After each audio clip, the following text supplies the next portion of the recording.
Hej alle sammen. Velkommen til webinar om osteoporose. Mit navn er Birgitte Nellemann. Jeg er rheumatolog, sektionsoverlæge på osteoporose på sektion for ortopædi og rheumatologi på Diakonhjemmet Sygehus. Jeg er også postdoc-forsker på Remedy Forskningscenter, hvor jeg blandt andet har nogle forskningsprojekter omkring osteoporose, som jo netop er temaet for i dag. Vi starter med en case. Så der vil jeg introducere jer for Tine.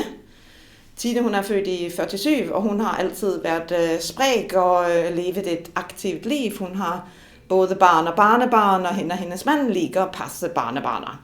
De ligger også at rejse og komme sig ud og gå nogle ture og se vennerne. I 2020, da Tine hun er 73 år gammel, der får hun temporalis arterit. Det er en inflammationstilstand i blodkarrene, som blandt andet kan ramme de blodkar, der forsyner øjnene. Og hvis inflammationen bliver høj nok, der kan blodforsyningen til øjet blive kompromitteret, og man kan miste synet. Derfor er det vældig vigtigt, at man kommer raskt i gang med behandling, og det er blandt andet med prednisolon i høj dose. Det er ofte der, man starter.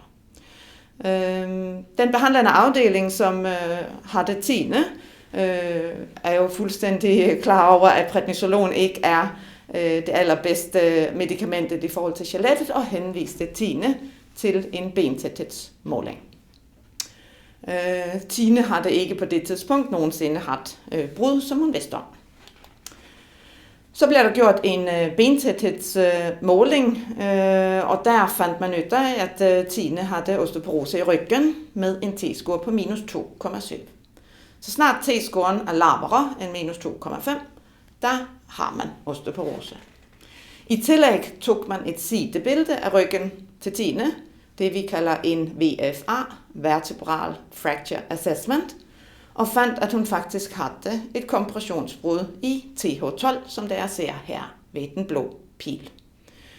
Så Tine, hun havde ikke bare osteoporose bedømt ved T-score, hun havde også osteoporose på grund af kompressionsbrud i ryggen, uden noget større traume, og hun skulle starte, eller brugte allerede da, højdose prednisolon, som man forventede, hun skulle bruge en god stund, mere end 3 måneder. Så går tiden, og man forsøger at trappe Tine ud af denne prednisolonen. Hun kommer ned på 5 mg, og hver gang man prøver at trappe hende længere ud, så får hun recidiv af denne betændelsestilstand i blodårene. Man har også forsøgt andre medicamenter, som vi kalder steroidbesparende medicamenter, netop for at undgå bivirkningerne til prednisolon. Men det har altså ikke lykkes for Tine, og det man lander på er, at 5 mg prednisolon er den bedste behandling for hendes temporalis arterit.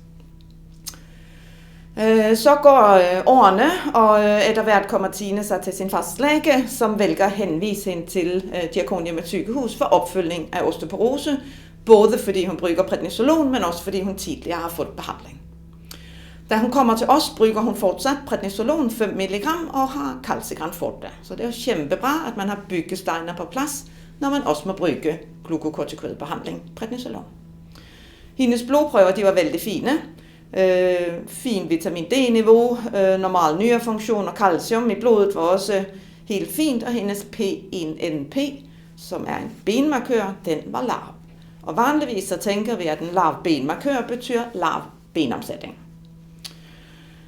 Når vores patienter kommer ind og skal have en bentæthedsmåling hos os, så har vi dygtige osteoporosesygeplejer, som først gør en benrelateret anamnese. Og der fandt man ud af, at Tine faktisk har haft kroniske rygsmerter i 4 år. Altså ret og slet siden diagnosetidspunktet for hendes temporalis arterit. Hun har udviklet en dårligere pust, og hun kender det, når hun skal gå i trapper. Hun trænger hjælp til at handle. Hun har også fået en dårligere balance og klarer ikke at rette ryggen op. Så der kommer hun til os. Vi gør en ny bentæthedsmåling, og vi tager et nyt billede af rygsøjlen. Der viser det sig desværre, at der er en rigtig god forklaring på Tines rygsmerter, på hendes dårlige pust og på den ubalance, hun oplever i kroppen. Hun har fået multiple brud i ryggen. Det her det skulle selvfølgelig aldrig være sket.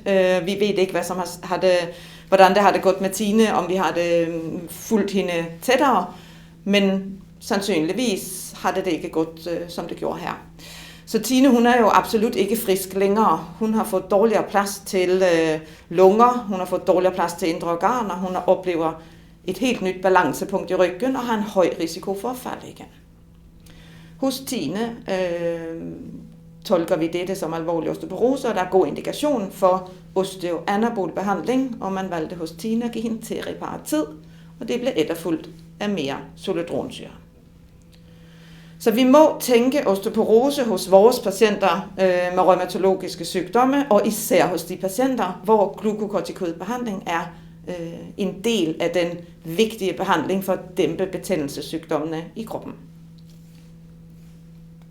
Bra. Jeg tror med baggrund i den her case, at alle er enige om, at det her, det skal vi vide mere om. Så der starter vi lidt fra starten af. Osteoporose, det er en stille sygdom, der benet svækkes over tid, og hvor risikoen for brud øger. Men osteoporose kan både forebygges og behandles. Man trænger ikke at leve som en asket for at have en skeletvenlig livsstil, men man bør træne regelmæssigt, og her er vi især optaget af styrketræning og balancetræning. Man bør undgå et overforbrug af både tobak og alkohol. Man må sikre sig, at man har nok byggesten til skelettet, og det er hele livet, fra vugge til krukke. Og det man trænger især, ikke alene, men især er calcium og D-vitamin. Og det er selvfølgelig bedst, at man kan indtage det via kosten, men hvis det ikke er muligt, der må man have et kosttilskud. Og hvis man så hvert får en diagnose på osteoporose, der bør man tage imod den behandling, som tilbydes. I Norge har vi rundt 50.000 brud hvert eneste år, og af de 50.000 brud er de 15.000 håndledsbrud.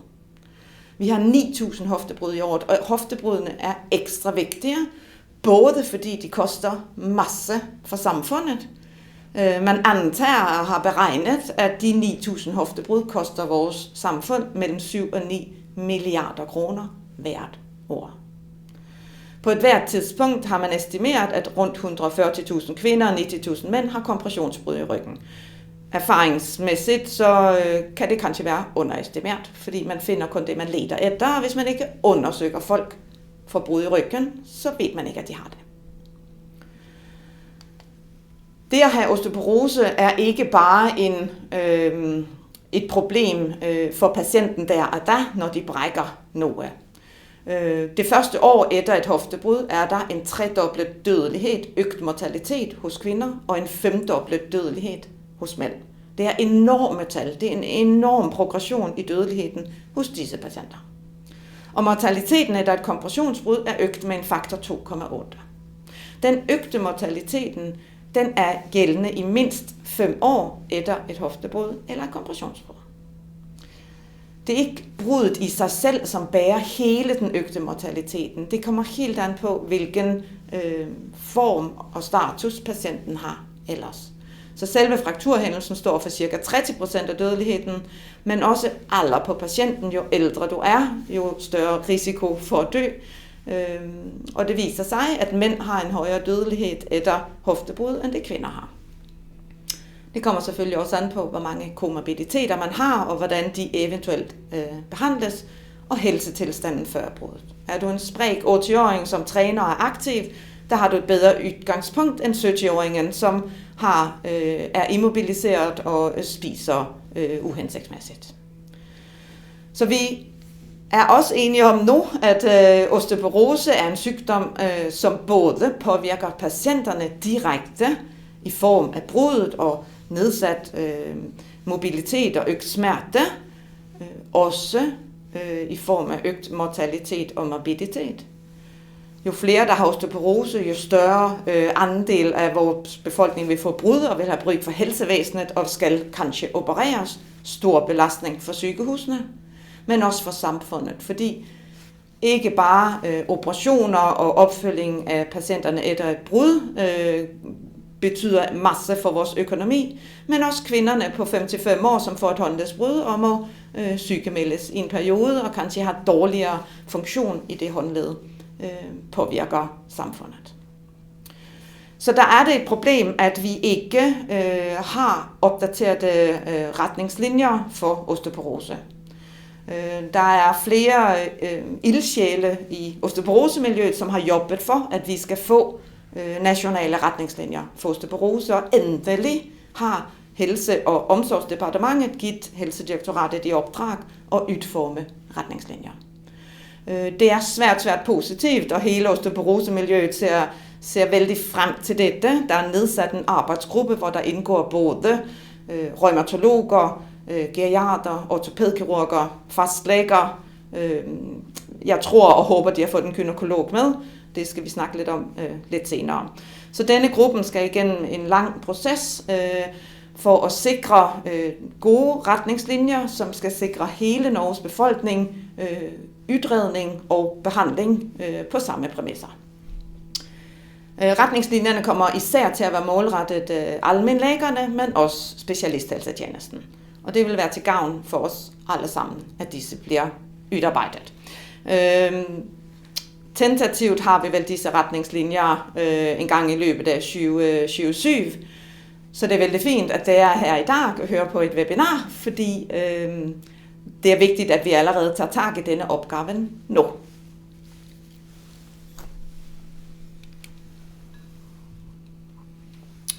Vores beinhelse må vi tænke på hele livet.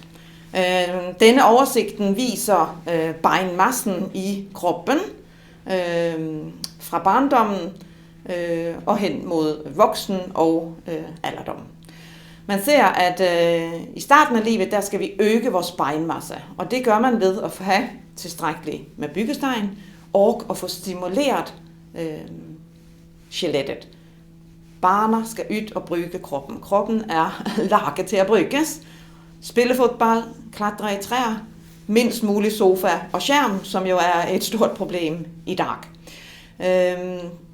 Og vores bein trænger ikke kun kalk og D-vitamin, det trænger også, at vi får nok protein, og at kroppen har nok kalorier, og er i en opbyggende fase, især i barndommen og ungdommen.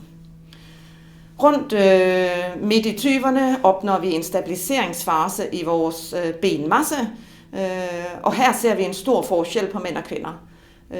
Det kan forklare nogle af de kønsforskelle, der er, at mænd har et bedre udgangspunkt i beinmasse egentlig hele livet.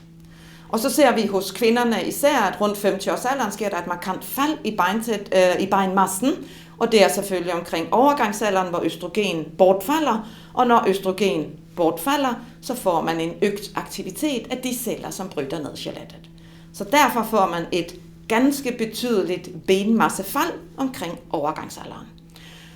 Det er typisk de kvinder, der får håndledsbrudene. Både mænd og kvinder fortsætter at tabe beinmasse gennem livet, men det bliver en lidt mindre dramatisk tab, når først overgangsalderen for kvinder er overstået. Så, hvem får osteoporose? Ud fra denne benmassefiguren, så skønner vi jo, at kvinder får osteoporose. Halvparten af vi kvinder over 50 år kommer til at få et osteoporotisk blodbrud, og de fleste af os vil have brug for behandling. Men også mændene får osteoporose, og så mye som en fjerdedel af alle mænd vil få et osteoporotisk brud. Det er enorme tal, og de tal genspejles ikke helt i min poliklinik, hvor jeg oplever et klart flertal af kvinder. Så man kan jo lure lidt på, hvor er vores mænd med osteoporose, og hvordan skal vi få fanget dem op og give dem god behandling. For det skal de selvfølgelig også have. Så det at være kvinde er en risikofaktor. Jo ældre du bliver, jo større risiko. Det så vi fra figuren. Du mister beinmasse med alderen. Har man engang haft et brud, så er risikoen for osteoporose ganske betydelig. Der er gjort beregninger, som viser, at den faktor, der driver brud nummer 2 allermest, det er, at man har haft et brud tidligere. Derfor målt en lav bentæthed er selvfølgelig en risikofaktor, men er man eksponeret for steroider, glukokortikoider, som jo er en del af behandlingen for mange inflammatoriske sygdomme, der øger man også risikoen. Det kommer jeg tilbage til. så er der en stærk arvelighed, når vi snakker skelethelse. Hvis mor eller far har haft osteoporose, der er der også øget risiko for, at deres barn har osteoporose.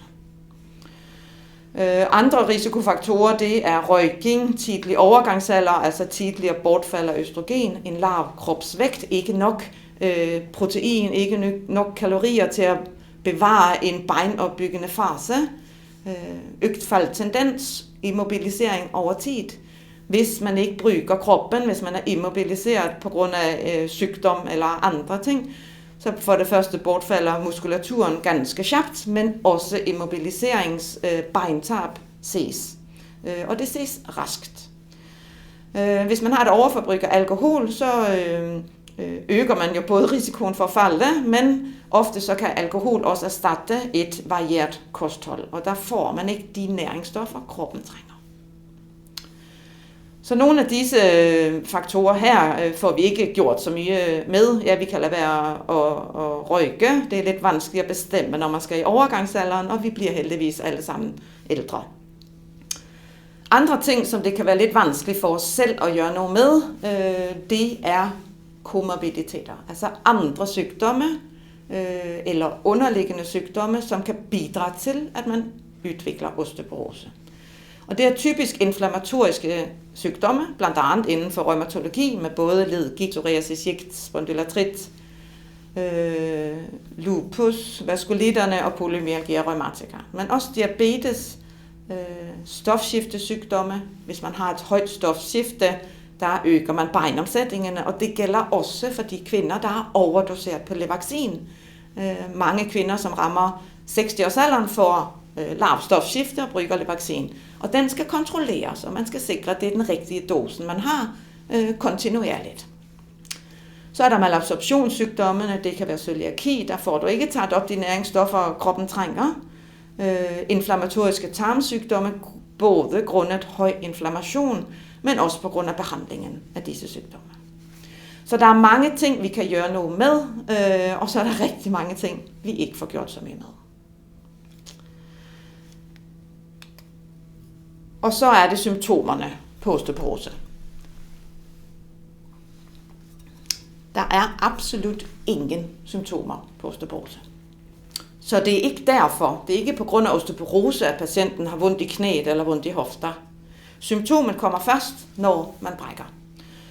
Og vi kategoriserer bruddene lidt, både på grund af øget mortalitet, som vi snakkede om før, og der er det især kompressionsbruddene og brud i hofter, lår, hals og hofte, som er de mere alvorlige bruddene.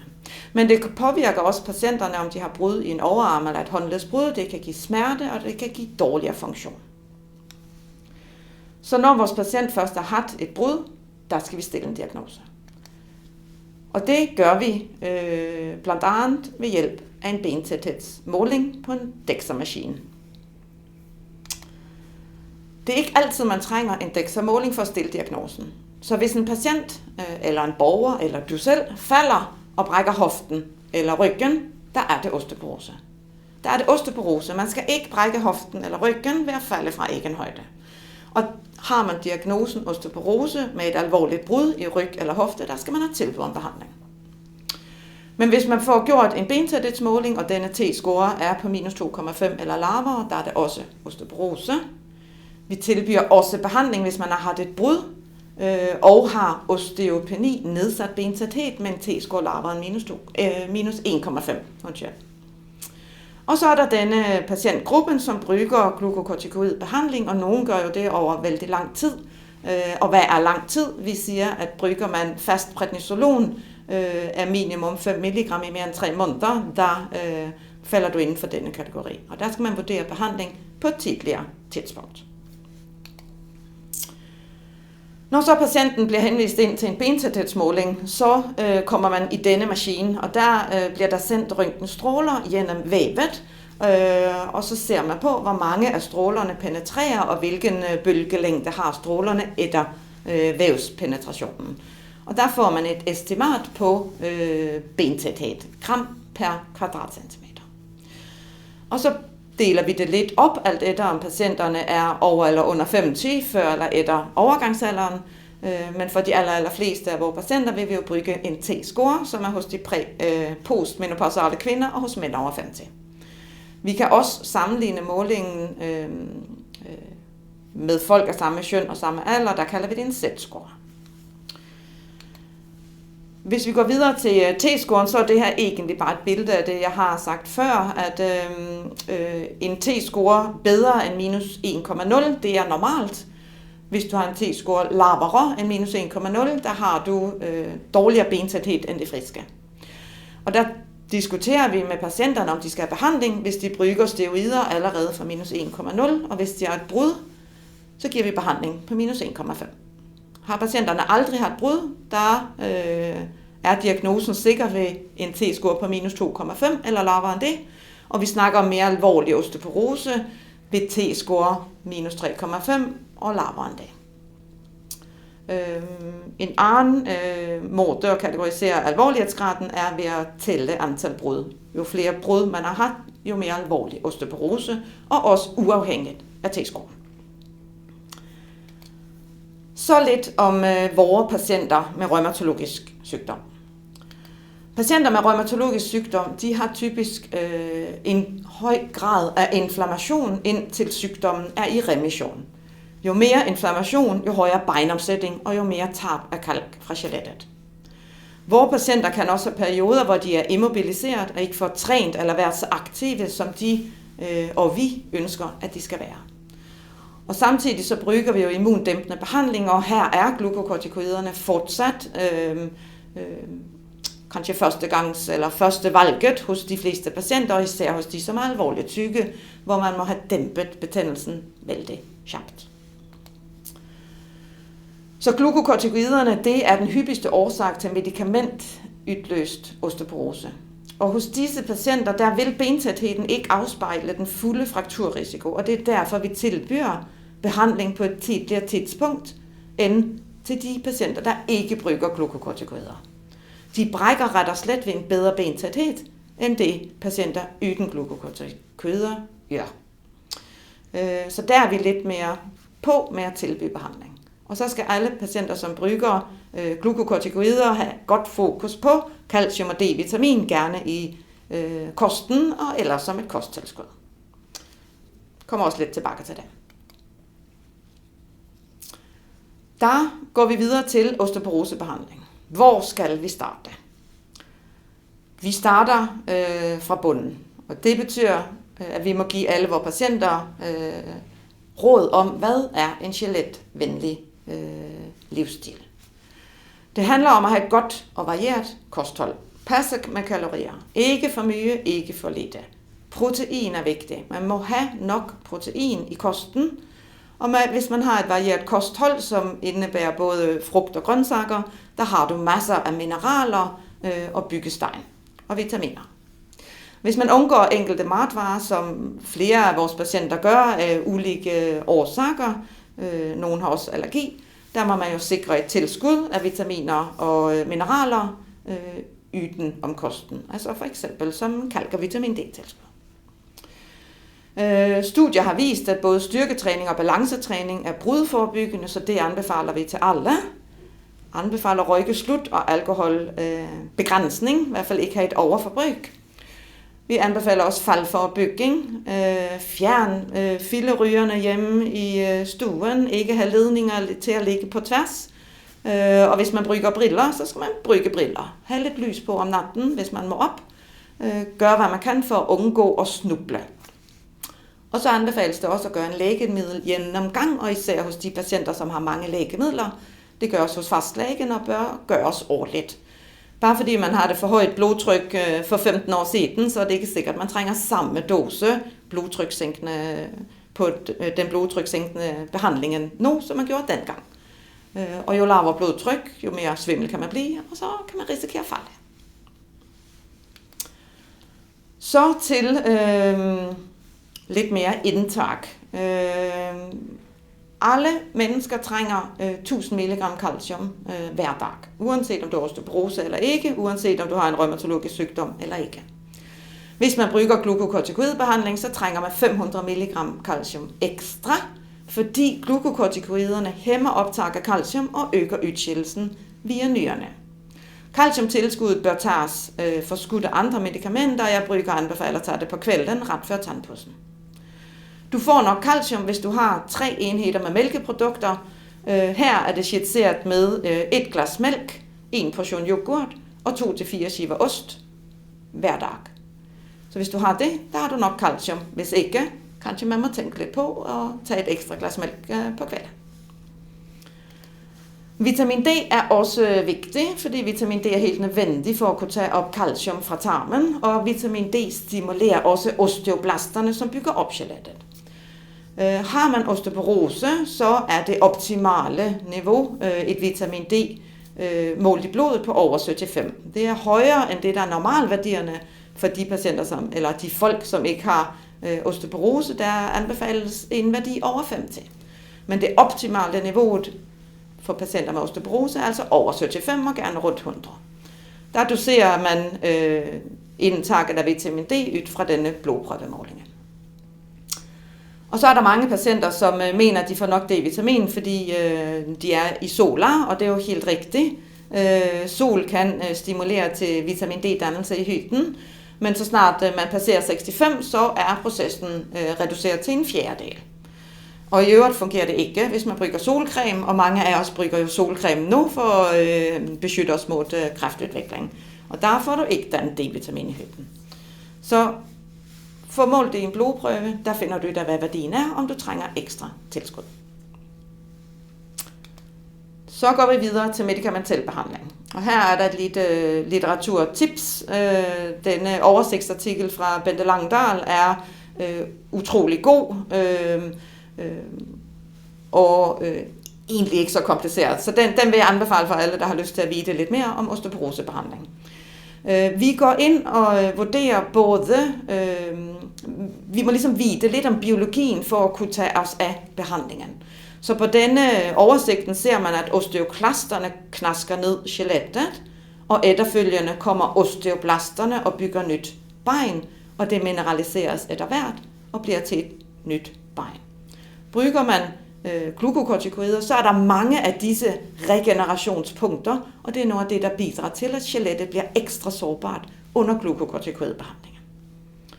Så det er det, vi adresserer, når vi skal give medicamentel behandling til vores osteoporosepatienter. Vi kan enten give antireceptiv behandling, vi kan hæmme beinnedbrydningen, hæmme osteoklasterne. Eller for de patienter med alvorlig osteoporose, kan vi give osteoanabol behandling, stimulere osteoblasterne. For nogle kvinder kan det være aktuelt at give østrogenbehandling. Det handler især om postmenopausale kvinder i alderen 45-60 år.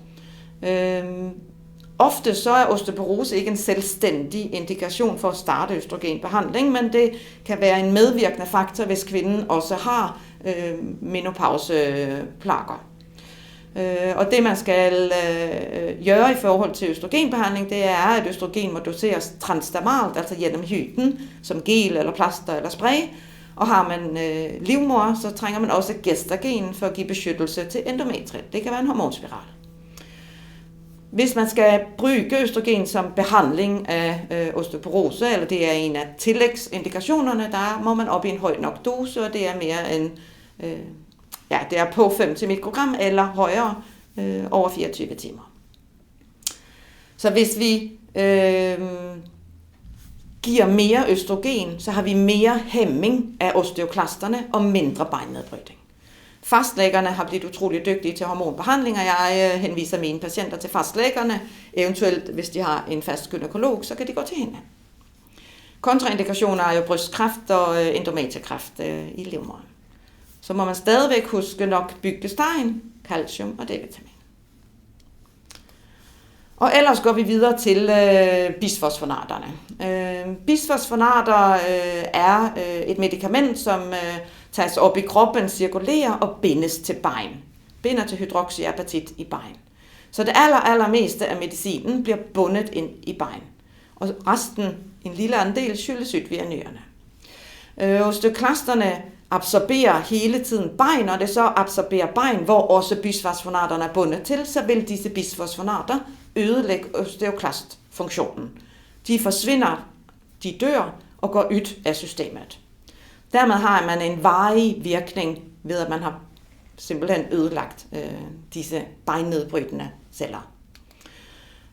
Førstevalgsbehandlingen for de allerfleste patienter er peroral behandling, f.eks. alendronat 70 mg, 1 tablet, 1 dag i ugen. Den skal tages på fastende mage, og man skal vente en halv time, før man spiser eller drikker, eller tager andre medicamenter, ret og slet for at sikre et godt optag af bisfosfonatet.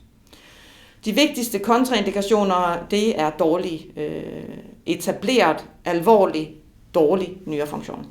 Det kan også være hypokalcemi, hvis man har problemer med at opretholde calcium i blodet. Og så giver vi det heller ikke til de patienter, som har plager fra spiserør eller i øvre del af tarmsystemet og i magen. Man kan få noget reflux og så videre. Så der springer vi over den og går videre til bisfosfonater intravenøst. Intravenøst, altså infusion af zoledronsyre. Tidligere var det Aclasta, producenten, som vi brugte. Nu er det zoledronsyre, der er billigst. Det er førstevalgsbehandling til kompressionsbrud og hoftebrud, og om muligt så skal det gives indeliggende, mens patienten er indeliggende for bruddet.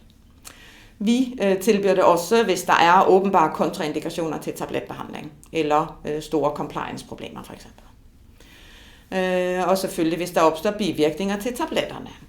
Så zoledronsyre, det gives højst 1 gang i året, og for mange patienter kan det gives endda sjældnere end det. Det vurderer vi ud ifra benmarkøren P1NP, så længe man ikke bruger glukokortikoider eller har andre årsager, der kan påvirke P1NP, der vil en lav P1NP afspejle lav beinomsætning og god effekt af bisfosfonatbehandlinger. Igen er vigtigste kontraindikationer alvorligt etableret nedsat nyrefunktion og hypokalcemi. Sidste antireceptive medicament, eller i hvert fald det sidste rene antireceptive medicament, vi har, det er denosumab, Prolia. Det er et antistof, som gives som en sprøjte 1 gang hver 6. måned hos fastlæge, og der vil medicamentet cirkulere i blodet. Og så længe det gør det, så hæmmes udviklingen af osteoklasterne. Så der ligger osteoklasterne som forstadier og bliver aldrig til aktive celler, som bryder ned skelettet. Det er et særdeles effektivt medicament, som tåles af de allerfleste patienter, men behandlingen kan ikke stoppes igen. Hvis du først fjerner antistoffet, altså denne hæmmingen af udviklingen, der vil alle de forstadier, der ligger i skelettet, udvikle sig, og man får det, vi kalder et beinras, så man får et massivt beintab, vældig skarpt. Så fordelen er, at man kan bruge denosumab ved dårlig nyrefunktion end ved zoledronsyre.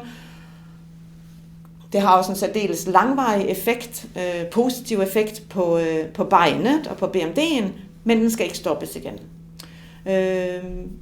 De nye anbefalinger, eller de nye retningslinjer, som ligger på metodebog for rheumatologi, der er der kommet en vejleder til, hvordan man ligevel kan håndtere det, hvis patienten må stoppe med Prolia. Den anbefaler jeg alle at læse, og jeg vil også tro, at de vejledninger og metodebøger, de kommer til at blive inkluderet i de nye retningslinjer. Hvis patienten så har alvorlig osteoporose, der må vi videre til osteoanabol behandling. Og hvad er alvorlig osteoporose? Det er graderet lidt ud fra alder. Så for mænd og kvinder under 60, der kalder vi det alvorlig osteoporose, hvis T-score er på minus 3,5 eller lavere. Er kvinden over 60, så skal hun have så dårlig en T-score som minus 4,0. Eller man har mere end 3 rygbrud, eller man har et alvorligt SQ3-brud, som vi kalder det, altså mere end 40% kompression af rygvirvlen. Eller man bliver ved at brække på anden osteoporose-medikation. Her må specialist søge om refusion, og der er nogle klare retningslinjer. Patienterne kan jo vælge selv at betale for det, men det er ikke en praksis, vi kører hos os. Der søger vi om det på indikation. Teriparatid er en PTH-analog, som går ind og er ret og slet bejnerbyggende. PTH er jo en af disse, er jo det hormon, der styrer calciummetabolismen, altså hvor mye kalk skal ind og ud af skelettet. Det er en injektion, som skal gives hver dag i 2 år, og det kan blive mye for nogle af vores patienter. Her er der også en række kontraindikationer, eller vi må tage højde for i alle fald. Vi giver ikke teriparatid til patienter med kræftsygdom, for eksempel. Det nyeste medicament i vores pakke, det er romosozumab, og det har egentlig en såkaldt dual action funktion. Det går både ind og stimulerer osteoblasterne til at bygge mere bein, og det går ind og hæmmer osteoklasterne i at bryde ned bein. Så det er et medicament med dobbelt funktion, som vi har stor tiltro til, og studierne har vist rigtig god effekt af romosozumab. Det er lidt let at håndtere. Det er 2 injektioner 1 gang i måneden i 1 år. Her er de vigtigste kontraindikationer alvorlige og etableret hjertekarsygdom. Så en lille oversigt over, hvad jeg tænker er vigtigt inden for osteoporosebehandling. Kalk og vitamin D til de allerfleste. Man får det ikke på blå recept. Det er kategoriseret som et kosttilskud. Træning skal gives til alle, eller træningsvejledning skal gives til alle. Fokus på styrketræning og balancetræning. Første linjebehandlingen er hos de allerfleste orale bisfosfonater, tablet alendronat. Det kan være intravenøs bisfosfonat, altså zoledronsyre. Og hos de ældste, eller kanskje de med alvorlig nyresvigt, kan man vælge denosumab, altså Prolia, 1 injektion hver 6. måned livslangt. Og så, som sagt, for kategorien alvorlig osteoporose, der kan vi give osteoanabolbehandling. Det er en specialistopgave. Så, der håber jeg, at dere har fået inspiration til at lære endnu mere om osteoporose og hvad er skeletvenlig livsstil, og tage det med til deres patienter. Prat højt om det. Det er ikke nogen hemmelighed, at man har osteoporose. Det skal spredes højt og lykkeligt og få undersøgt de, som skal undersøges. Og de, der skal undersøges, det er alle med brud efter fyldt 50 år. Det er alle de, der bruger prednisolon i mere end 3 måneder. Og det er alle de med mere end 1 risikofaktor. Og der skal de henvises til en DEXA-måling, enten via fastlæge, eller hvis der jobber på sygehus, så kan man bede kanskje rheumatologen om at få henvist til en DEXA-måling. Og hvad kan patienterne selv gøre? De kan sikre nok byggestein, kalk og vitamin D, træning, fornuftig livsstil og tage imod den behandling, som anbefales. Så det var alt, jeg havde tænkt at sige om osteoporose i dag. Jeg håber, at jeg har fået inspiration til at gå og lære endnu mere. Og så god dag til alle sammen.